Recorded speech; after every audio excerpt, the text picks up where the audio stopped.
Հավատքի ճամփան շատերի համար մեղքը ծածկելու միջոց է հարմար, և ձեռնտու է այն գիտեք թե ում, ով մի ոտքով է հավատքին հենվում, իսկ մյուս ոտքը հենած աշխարհին ապրում է այդպես տեղ տալով չարին, ով Աստծո վախը իր մեջ չի պահում, սակայն միշտ Աստծո տունն է հաճախում, լսում է խոսքը, երգում, աղոթում ու հետո կյանքը հանգիստ վայելում,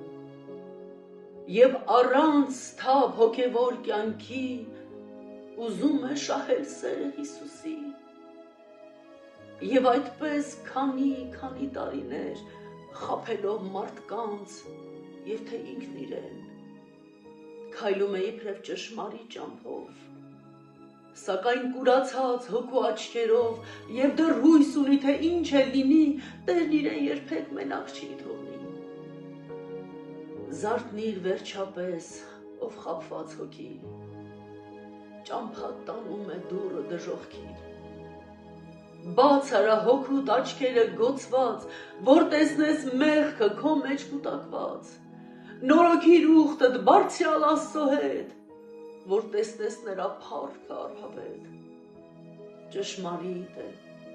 որ մեր Տիրոջ լուծը քաղցր է և բեռը թեթև, սակայն ում համար, ով որ պահում է օրենքը նրա և հույսը չի դնում աշխարհի վրա, ով որ ապրում է մաքուր ու արդար, չի անում այն ինչ իրեն է հարմար, և ով որ ահեղ փորձության պահին ապավինում է միայն Հիսուսին, լսիր սիրելիս, եթե դու սրտանց ուզում ես տեսնել Տերոջը փառած, հայացքդ պիտի շեղես աշխարհից և ամուր կառչես Աստծո խոսքերից, ամեն կերպ պիտի սրտիդ համոզես, զսպելքը մահաճ խաղերն անհարկի,